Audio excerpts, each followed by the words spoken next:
Oi, então hoje eu venho compartilhar com vocês um pouquinho sobre como lidar com a rejeição e a resistência da língua de herança, né? Essa conversa nasceu através de um post que eu coloquei no Instagram, relatando a história do meu filho no dia que a gente chegando num restaurante, ele virou para mim e falou: "Não gosto de falar português, não quero mais falar essa língua, não quero que você fale essa língua comigo e não quero ir mais para o Projeto Brasil." E, claro, naquele momento foi um baque, meu coração doeu, né? Partiu, porque eu sempre fiz de tudo para que as crianças falassem português, sempre falei em português com eles e sempre nutri esse amor pelo Brasil, pela nossa cultura. Mas naquele momento a gente entrou no restaurante, sentamos na mesa e eu decidi que eu não ia entrar totalmente a fundo com ele naquele momento. Mas eu quis conversar com ele sobre dois pontos que ele havia mencionado, que era: não quero que você fale essa língua comigo e não quero mais falar português. Né? E é muito importante notar que, tipo assim, eu estou falando de uma criança que está passando da resistência para a rejeição. Nem toda criança tem essa rejeição, certo? Muitas crianças passam por resistência. E é importante que, né, é importante estarmos sempre ah, estimulando o uso do português e pedindo: "Ei, vamos falar português, ei, como que fala isso em português?", né? E era sempre que eu falava desse jeito assim com ele, mas naquele instante eu notei que não adiantaria eu usar essa estratégia com ele mais, né, durante esse período de rejeição. Então, o que eu comecei a conversar com ele foi: olha, da mesma maneira que não tem como eu controlar a língua que você usa, porque isso é uma coisa, né, que a gente também tem que entender. A gente tem um certo controle, mas se a criança entra num período de rejeição, a gente não vai ter o controle, porque eles vão fazer de tudo para não falar, né? Então vocês vão ficar batendo cabeça, vai virar uma batalha e não é isso que você quer, né? Você não quer que falar português seja uma batalha. Então, eu expliquei para ele: da mesma maneira que não tem como você me obrigar, não tem como eu obrigar você a falar português, você também não pode me obrigar a falar inglês com você, porque essa não é a língua que eu falo com você. A minha língua com você sempre foi o português e é a língua que naturalmente sai. E ele ficou meio assim, né? E eu fui explicando para ele e ele entendeu que era uma questão também de respeito. Da mesma maneira que eu estava respeitando que ele não queria falar português, ele também tinha que me respeitar por eu não querer falar inglês com ele, né? E isso daí veio de experiência, né? Porque veio de experiências de vários anos de observar crianças que já passaram pelo programa do Projeto Brasil e muitos que entraram como adolescentes e que os pais falaram que quando eles eram menores, eles falaram: "Eu não quero mais falar essa língua, não fala essa língua comigo", e os pais não falaram mais a língua com a criança, e essa criança foi perdendo o português, tinha algumas que perderam completamente o português, eles deixaram de ser bilíngues, né, pelos pais pararem de falar em português com eles. Sabendo disso, já tendo visto isto, eu não queria que isso acontecesse com ele, então foi por isso que eu tomei essa atitude. Então é importante você ter isso em mente e pensar: se sua criança chegar para você e falar isso, né, ok, o bilinguismo é realmente muito importante para mim, então qual vai ser a minha resposta? Como que eu vou agir se ele chegar para mim e falar assim? Já pensar: ok, se eu parar de falar em português, o que vai acontecer? Então você precisa ter isso em mente, certo? Então, vamos dar uma pausa aqui na história, porque a gente precisa falar um pouquinho sobre o bilinguismo, né? E tem alguns pontos que eu acho que é bem importante para a gente entender, porque aí vai te ajudar a pensar nas estratégias que você pode usar e como que você pode estar trabalhando para que seu filho talvez nem entre nesse período de resistência, de rejeição, né? Resistência é normal ter, porque depois que eles entram na escola, normalmente a maioria das crianças tem a resistência, que é de não querer falar, né?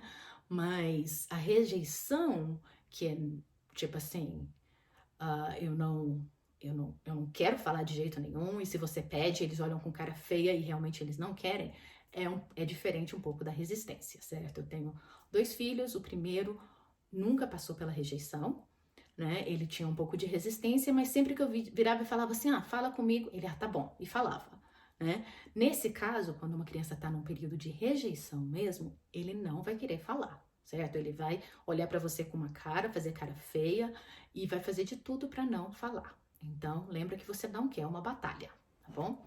Então, vamos falar alguns pontos importantes do bilinguismo. Para que a criança fale na outra língua, fale na língua de herança, ela precisa de ter motivação, certo? Quando eles são pequenos, a motivação é natural, porque eles estão conversando com você, é como eles estão aprendendo a se comunicar, e eles têm a necessidade de comunicar com você, e a língua majoritária para ele naquele momento é a língua de herança, né? A língua mais forte da criança. Você também precisa ter consistência. Ou seja, você tem que estar sempre falando em português com a criança o máximo possível. Eu sei que às vezes a gente fala inglês, mas nós temos que ter aquela consistência que é pelo menos 95% do tempo nós vamos falar em português com a criança. A criança também precisa de ter exposição à língua, e uma exposição rica, de uma variedade muito grande. Então é importante você estar lendo muitos livros, usando um vocabulário, né, rico, não ficar usando só palavras simples, um vocabulário mais simples, não. Use todo tipo de vocabulário em contextos diferentes para que a criança possa aprender esse vocabulário, né? Também a criança precisa ter necessidade de falar a língua. Se ela não tem necessidade, ela não vai falar essa língua. E para que ela tenha necessidade de falar, você tem que criar essas oportunidades para que ela fale a língua de herança, certo? Então, esses são os pontos que é bem importante você entender, né? Outra coisa é que tem dois tipos de bilinguismo, né? Então, pense direitinho qual bilinguismo que o seu filho, que sua criança, né? Que tipo de bilíngue que sua criança é. Tem o bilinguismo simultâneo, que é quando a criança aprende as duas línguas ao mesmo tempo. Normalmente são crianças que nascem no exterior e elas aprendem o português em casa e aprendem a língua majoritária em eventos da comunidade, em escolinha, pré-escola, em grupos de mãe, né? Esse daí é o simultâneo. E também tem o sequencial. Sequencial é quando a criança adquire essa outra língua, né? A língua majoritária de outro país, depois que ela já tem a língua dela estabelecida. Estabelecida num sentido, que é que ele já começou a usar uma outra língua. Por exemplo, crianças que nasceram no Brasil, e aí, vamos dizer, tem uns 3 aninhos de idade, já falam, e eles mudam de país, e aí eles aprendem a língua local, né? Que passa a ser a língua majoritária. Né? Esse é um bilinguismo sequencial. Eu disse que é a língua estabelecida, é porque uma língua só se realmente estabelece na adolescência. Então, se você acha que, ok, meu filho tem 5 anos, nasceu no Brasil, ele fala português bem, chega aqui, ele fala assim, ele não vai perder porque ele já chegou aqui, né, mais velho, já sabendo falar a língua.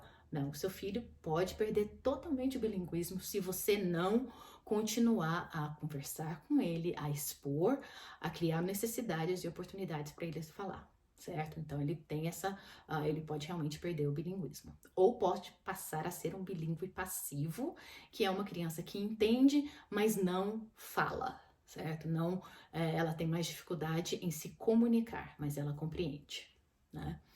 Ok, então outro ponto que é bem importante você saber é que tem 4 métodos, normalmente, de você incentivar o bilinguismo, ok? E normalmente você escolhe, é bom você refletir, pensar nesses métodos e ver qual que dá mais certo para você.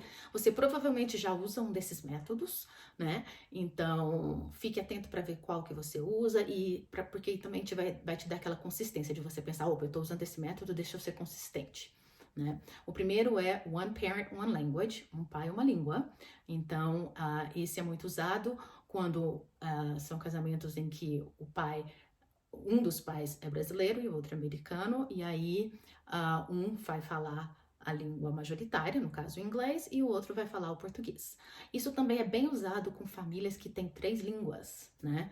Por exemplo, no nosso live tinha uma pessoa que ela tinha 3 línguas em casa, ou seja, ela falava português, o pai falava espanhol e tem a língua majoritária, né? Então é muito importante para nesses casos que eles realmente mantenham esse método de uma língua, cada pai uma língua, né?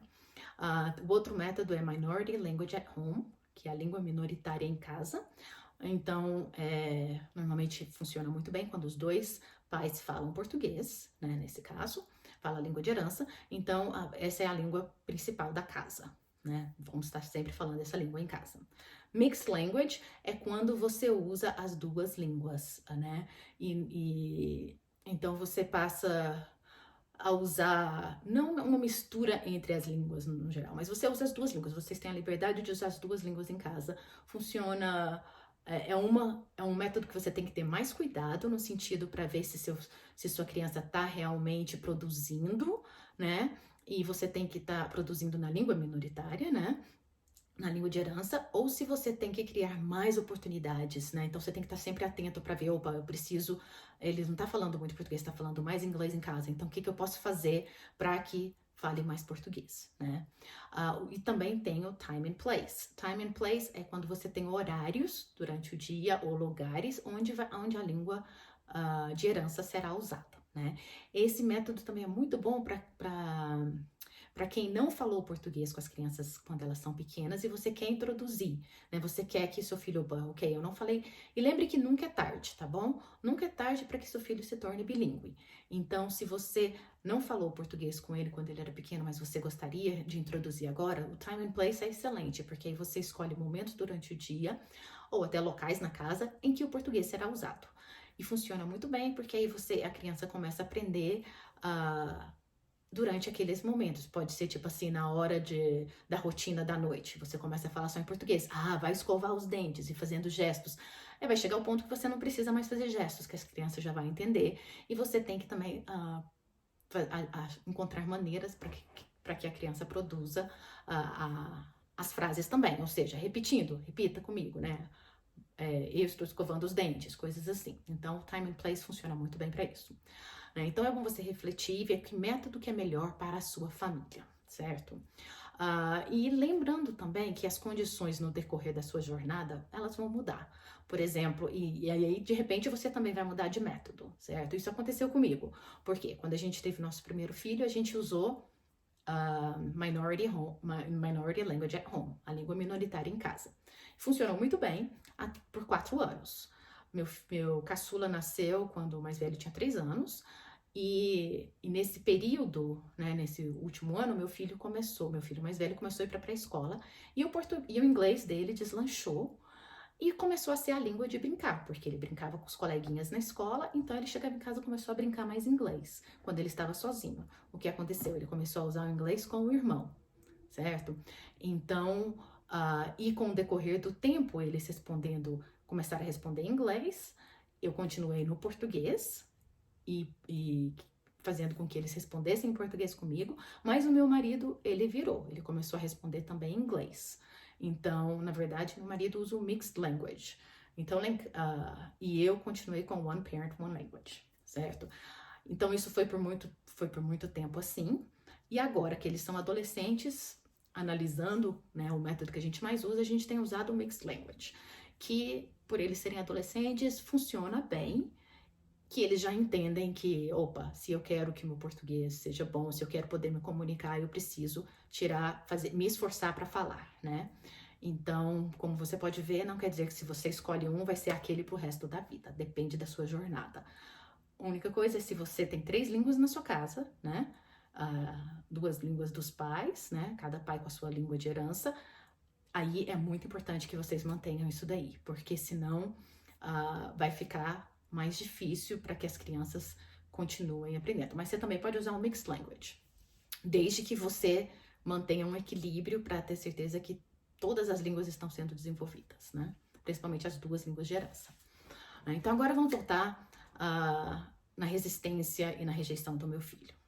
Ok, como ele virou e falou que não queria mais ir para o Projeto Brasil, eu comecei a investigar, ok, será que está acontecendo alguma coisa, que ele não está muito feliz e tudo, então eu fui conversar com a professora dele, e a professora dele falou, não tem nada acontecendo, que ele não, assim, ele participa bem, ele fala em português na classe, ele gosta dos amigos, ele estava com a mesma turma de amigos já fazia alguns anos, então ele gostava de ver os amigos. E eu comecei a observar, né, como que ele entrava na sala, que às vezes ele chegava meio, né, emburrado, mas ele saía sempre com um sorriso.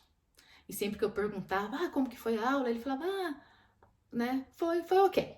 Mas você via que ele estava com um sorriso e que ele estava bem. Então, no fundo, eu acho que uma das razões que ele não queria ir para a escola, para o Projeto Brasil, era simplesmente porque ele achava que ele ia poder ficar em casa jogando videogame no sábado. Quem quer, né? Tipo assim, é difícil a criança ter querer fazer esse compromisso todo sábado, né? Mas eu expliquei para ele, aí eu conversei com ele e expliquei para ele que, opa, tem certas decisões que eu deixo você tomar, né? Certas coisas que eu vou deixar você depois de um tempo, tipo assim, se ele quer fazer um esporte, ele começa a fazer aquele esporte, ele tem que terminar aquele, se ele no meio do esporte ele falar, eu não quero mais, ele precisa terminar o, o semestre, né, ou a season, né, que ele estiver jogando, e aí ele pode parar, né, se não é aquilo que ele quer. Mas eu expliquei também que tem certas coisas que ele não pode tomar decisão, porque ele não tem a maturidade para tomar essa decisão.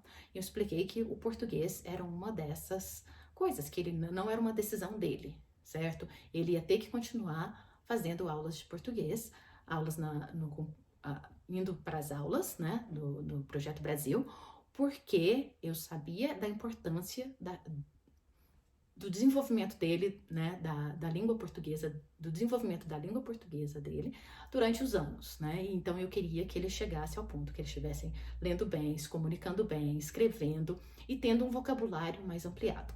E para isso, o Projeto Brasil era muito importante. E eu expliquei que, da mesma maneira que ele ia para a escola, né, que ele não podia chegar e falar eu não quero ir mais para a escola, ele também tinha que ir para aula de português. E ele também acabou entendendo, apesar de às vezes falar que não queria ir e tal, mas ele foi. A segunda coisa que eu fiz foi ir na escola conversar com a professora. Então eu marquei um horário com a professora, cheguei lá e fui conversar com ela, para saber se tinha alguma coisa acontecendo na escola.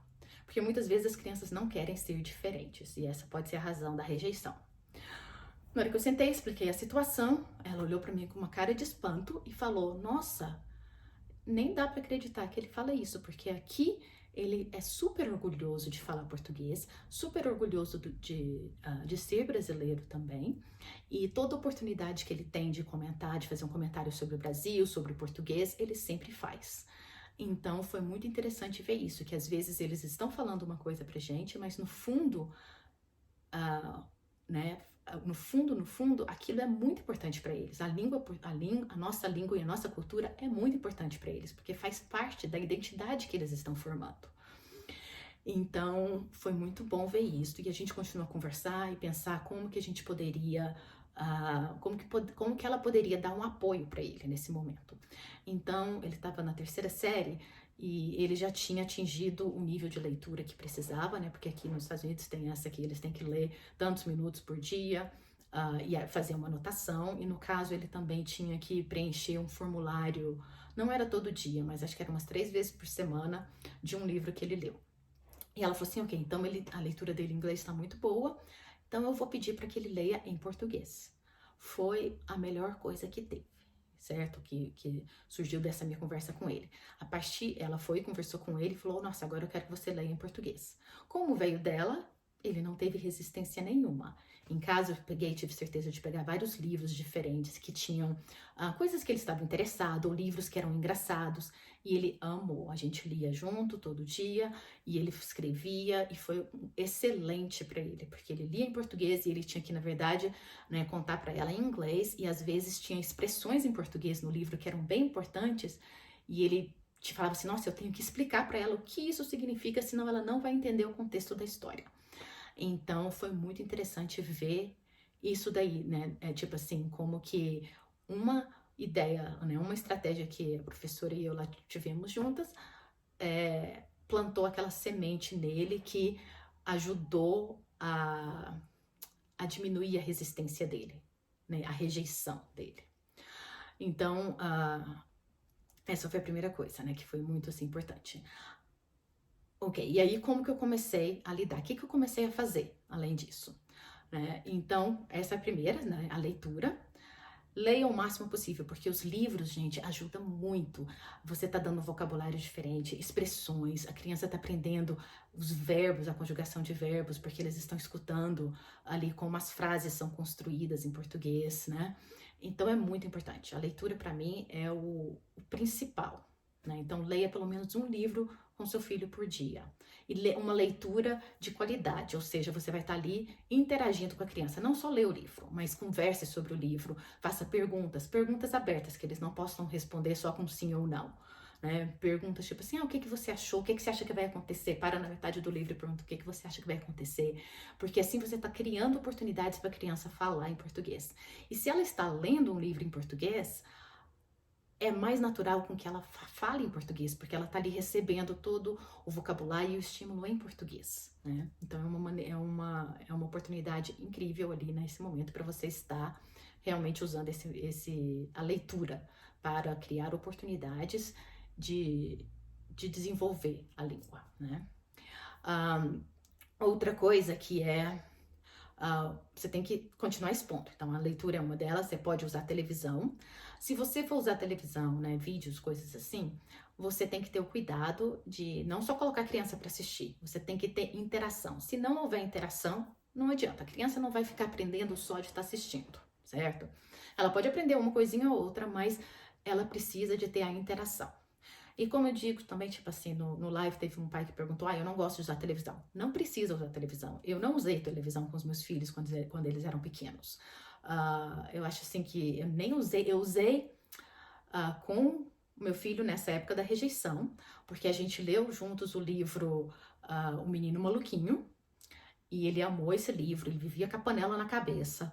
E a gente assistiu, aí eu descobri que tinha uma série, a gente assistiu algumas séries, não algumas séries, né? Alguns episódios dessa série. E foi muito bom, mas a gente assistia e a gente conversava e a gente fazia algum trabalhinho em cima daquilo, né? E na verdade foi nessa leitura eu acabei criando um currículo sobre o Menino Maluquinho, porque fazendo essas atividades com ele, veio várias ideias super interessantes para serem feitas no Projeto Brasil, né? Então, é isso. Use, né, livros, se você for usar televisão, use de uma maneira que haja interação, certo? De uma maneira bem... qual que é a palavra que eu tô querendo dizer? Intencional, de uma maneira intencional, certo? Aí vale a pena usar. Você pode usar podcast, tem vários podcasts hoje em dia. Então você pode usar podcast, você pode usar culinária. Gente, é muito importante culinária. Eu usei muito com os meus filhos, a gente usa muito no Projeto Brasil e é uma atividade que as crianças amam, certo? E não é só de estar cozinhando, né? Você tá ali, usa aquele momento para ensinar o vocabulário, trabalhar a leitura, ensinar sobre todo o vocabulário, não só dos ingredientes, mas também de tudo que você está usando na cozinha. E é um momento também de fazer uma conexão emocional, e isso é essencial para o desenvolvimento da língua de herança, porque a língua não é só, meu filho vai ser bilíngue, é uma língua. Não, a língua de herança, o principal dela é que ela tem uma ligação emotiva, certo? E a culinária ajuda a trazer essa parte, a parte, né, da ligação emotiva. Você pode cozinhar coisas que você fazia com a sua mãe, ou que sua mãe fazia, e você fala, nossa, essa daqui é a receita da vovó, né? Então fazer essas conexões é muito importante. Use jogos, vários jogos. É assim uma boa maneira de você falar o português, né? A nossa regra é que quando a gente vai fazer um jogo, tem que falar em português. E aí, quem não fala, normalmente tem uma multa, né? Ou seja, você tem que pegar mais um cartão, ou você perde uma vez, né? Então, tem várias coisas que a gente coloca para que realmente a língua seja o português. E muitas vezes, né, eu acabo falando uma palavra em inglês e e eles acham o máximo quando isso acontece, né? E tenho que pegar uma carta ou fazer o que, seja lá qual foi a multa que foi estabelecida, né? Outra coisa tem vários jogos online que você pode usar com crianças mais velhas para continuar desenvolvendo, para desenvolver a leitura, a escrita, né, o vocabulário, né? Então, dê uma olhadinha lá no nosso blog, porque tem aplicativos, tem jogos, tem ideias de livros, né? Livros que você pode encontrar aqui no Amazon, certo? Então, dê uma olhadinha lá, porque é muito bom. Você pode usar artes, né? Pode fazer trabalhos de artes, você brincar é essencial. Você pode brincar com a criança, porque aí você tá dando aquele vocabulário que ele precisa e ele vai estar produzindo também o português, né? Você pode criar desafios para que as crianças possam falar em português, né? Que tipo assim, isso funciona muito bem lá no Projeto Brasil. Quando a gente dá um desafio em pequenos grupos e inclui que tem que falar português, é impressionante ver como que nesse momento eles realmente fazem todo o esforço para falar em português, né? Então, é criar essas oportunidades, né? Outra coisa que é muito importante é o contato com familiares que falam a língua. Então, normalmente, novamente, né, que a língua é afetiva. Então, cria esses laços emocionais. Deixa eles falarem com os avós no Brasil, com tios, com primos, né? Hoje em dia, podendo falar com vídeo, é excelente. Então, cria essas oportunidades. No momento, por exemplo, que a gente está nesse isolamento, né? Meu filho, ele várias vezes já brincou de videogame com os primos no Brasil. E isso é excelente. Por quê? Porque os primos lá não falam inglês. Então, ele tinha que soltar a língua e realmente falar português. E eu passava, às vezes, pela sala e escutava ele, né? Ali falando tudo em português e tentando o máximo. E ele saía dessas sessões de jogos com novas palavras e com novas expressões. Então é muito importante você estimular, né? E se você tem a oportunidade de ir ao Brasil, vá ao Brasil. Quanto mais você vai, melhor o português da criança né, fica. Só que também é assim, eles vão para o Brasil, voltam com português maravilhoso, e se você não continuar, depois que eles voltam para a escola, o português vai caindo novamente, né? Então tem que ter esse cuidado. E também tem que pedir o apoio de familiares, né? Porque eles precisam de ter mais fontes de estímulo, né? E é difícil quando você pensa assim, sou só eu. Não, então peça apoio para sua família. Eu sei que, tipo assim, no meu caso, os meus pais falam inglês, então é difícil. Às vezes, tipo assim, meu pai chega aqui, eu já tenho que falar, ei, fale português com os meus filhos. Porque isso é muito importante, né? Porque aí eles estão tendo um estímulo a mais para falar em português, né? E então, mesmo se seus pais falarem português, falarem inglês, ou seja, a língua majoritária do local onde você está, peça para que a língua entre eles e os seus filhos seja em português, né? Tente despertar interesse pela língua e cultura. Então, durante essa rejeição, o que eu estava tentando fazer? Eu não queria ter uma batalha com meu filho. Então, eu tentei fazer as coisas de uma maneira lúdica e divertida, certo? Que aos poucos ele foi deixando a rejeição, porque eu estava criando momentos para que ele pudesse falar em português, que ele não sentisse forçado a falar português, que não era assim, eu não ficava pedindo para ele falar, mas, tipo assim, durante as leituras ele acabava falando, porque a gente estava ali conversando em português e lendo em português, então eles começavam a soltar em português. Durante os filminhos que a gente assistia, né, e a gente conversando sobre aquilo, como ele teve todo o input em português, era mais fácil para ele se expressar. Então, desperta o interesse. Ele, nessa época, ele amava construir Legos de arquitetura. O que eu fiz? Opa, deixa eu mostrar a arquitetura no Brasil. Na hora que eu mostrei a arquitetura do Oscar Niemeyer para ele, os olhinhos dele foi assim, brilharam, certo? E aí ele se apaixonou completamente. Até hoje ele é vidrado no Oscar Niemeyer. Então aí a gente passava muito tempo olhando fotos no Google mesmo, certo? Olhando, né? E aí ele conversando sobre aquilo e foi muito bom. Aí ele realmente quis aprender mais. A gente assistiu alguns vídeos sobre o Oscar Niemeyer e sobre todas as obras dele, né? E ele amou. O que aconteceu? No ano seguinte ele tinha que fazer um trabalho para a escola de história. E ele escolheu falar sobre o Oscar Niemeyer e ele fez uma maquete do Congresso Nacional. Então, e aí ele teve que apresentar para a classe, né, e tudo mais. Então foi muito interessante ver que, né, eu peguei uma parte da nossa cultura, né, e levei isso para ele e como ele abraçou isso, né, e isso tudo ajudou a ir eliminando a rejeição dele, né. Apoio na comunidade brasileira local. Isso é muito importante, porque vai te ajudar. A gente precisa de apoio, porque é muito difícil criar um filho bilíngue sozinho. Então, aproveite, procure na sua cidade se tem algum apoio. Aqui em Austin nós temos o privilégio de termos uma comunidade brasileira grande. Hoje em dia a gente encontra tudo que a gente quiser para comer, né? Isso não era o caso, né? Eu tô aqui há muitos anos e quando eu mudei para cá, você não achava nada, né? Então, use esse privilégio que nós temos aqui. Vá nos eventos culturais, participe, porque ali as crianças estão escutando outras pessoas falando, eles estão aprendendo a cultura, estão experimentando a culinária brasileira, né? Porque nossa, é tão bom, tipo, não sei se quando a gente tem esses eventos culturais ou bazar, né, que tem uma variedade de comidas brasileiras, é tão bom ver, né, poder experimentar isso tudo e, tipo assim, meus filhos chegam em casa eufóricos, né, ai, eu comi isso, comi aquilo, gostei disso, não gostei daquilo, então é muito importante isso daí. Também grupos de mães, tem muitos grupos de mães que também ajudam, porque as crianças, nesses encontros, né, você encontra, as crianças são pequenas, então elas normalmente ainda falam em português. Quando meus filhos eram pequenos, eu criei um grupo de mães e a gente se encontrava uma vez por semana e era excelente, né? As crianças realmente brincavam em português, a primeira geração, né? Quando vieram os irmãos, aí as coisas mudaram um pouquinho porque os mais velhos já estavam na escolinha, né? Mas, de qualquer maneira, tinha essa comunidade e isso é muito importante, né? E então você também, se não tiver esse apoio da comunidade em si, pesquise, né? Vê se tem grupos, vê se tem como você criar um grupo e para que vocês possam dar esse suporte. Aprenda com as pessoas, né? Converse sobre o bilinguismo dos filhos, né? Dos seus amigos ou de pessoas mais velhas que têm filhos mais velhos, né? Porque aí você aprende com a experiência deles também. E eles também vão te dar esse suporte que você precisa.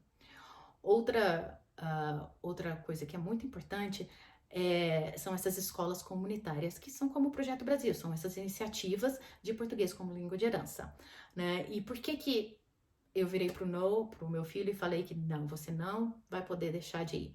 Porque eu sei que quando ele está lá, ele é exposto a um vocabulário que ele não é exposto em casa, né? Ele aprende vocabulário na área de ciências, de tecnologia, história, geografia, artes, e é tudo assim, por mais que a gente tente dar todo esse vocabulário em casa, é muito mais difícil. E ali também ele está sendo exposto à cultura, né? A literatura. Tudo bem que a gente pode estar lendo em casa, mas ali no contexto ali com os colegas, eles estão aprendendo de maneira diferente, eles vão mais a fundo na literatura, eles leem uma variedade, né, de livros, então essa parte é muito importante. Eles são expostos a músicas diferentes, a várias cantigas de rodas, que às vezes a gente pode fazer em casa também, mas às vezes a gente nem lembra das músicas, né?